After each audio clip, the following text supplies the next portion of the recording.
ஒரு நிமிடம் ஒரு மருத்துவம். இன்றைய காலகட்டத்தில் எல்லாருமே விரும்பி சாப்பிட்றது இந்த ஜங்க் ஃபுட்ஸ் தான். எவ்வளவுதான் சொன்னாலும் இல்லைங்க எனக்கு அதுதான் பிடிக்கும் நம்ம சாப்பிட்டுக்கிட்டே இருக்கிறோம். ஸோ இந்த மாதிரி ஜங்க் ஃபுட்ஸ், அதாவது குப்பை உணவுகளை நீங்கள் உள்ளே போட்டுக்கிட்டே இருந்தீங்கன்னா உங்கள் உடலும் குப்பை மாதிரி ஆக ஆரம்பிச்சிடும். ஏன்னா இன்னைக்கு பெரும்பாலும் நிறைய பேருக்கு சிறுநீரகம் தொடர்பான பிரச்சனைகள் வந்துக்கிட்டே இருக்கு. ஸோ வயது வித்தியாசமே இல்லாமல் சிறுநீரக பிரச்சனை ஏற்படுது. க்ரானிக் கிட்னி டிசீஸ் சொல்கிறோம். டக்குனு சுகர் வந்துடுச்சு, 25 வயசுலேயே எனக்கு சுகர் வந்துடுச்சு. அந்த மாதிரி நிறைய பேரும் இந்த ட்ரீட்மெண்ட்க்கு வந்துட்டு இருக்காங்க.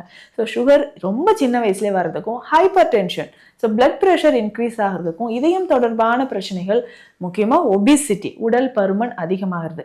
ஸோ பெண்களாக இருந்தீங்கன்னா பிசிஓடி, இன்ஃபெர்டிலிட்டி இஷ்யூஸ், குழந்தையின்மை தொடர்பான பிரச்சனைகள் எல்லாத்துக்குமே காரணம் ஜங்க் ஃபுட்ஸ் அதிகமாக சாப்பிட்றது.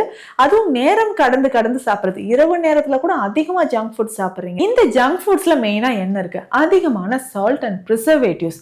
முக்கியமாக இதில் இருக்கக்கூடிய மைதா, ஸோ ரீஃபைண்ட் ஃப்ளவர் அதிகமாக சாப்பிட சாப்பிட உங்கள் குடலால் இது செரிக்கவே முடியாத மாதிரி ஆயிடுது. ஸோ இதனால நிறைய பேருக்கு கான்ஸ்டிபேஷன் இருக்கு இல்லைங்களா? ஸோ ஜங்க் ஃபுட் சாப்பிட்றத கொஞ்சம் கொஞ்சமாக விட்டுருங்க.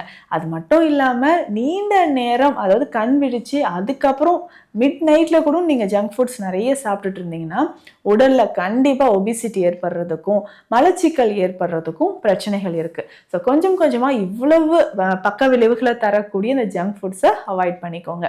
இந்த மாதிரி பயனுள்ள மருத்துவ தகவல்களுக்கு நம்ம பேஜை ஃபாலோ பண்ணுங்க. நன்றி.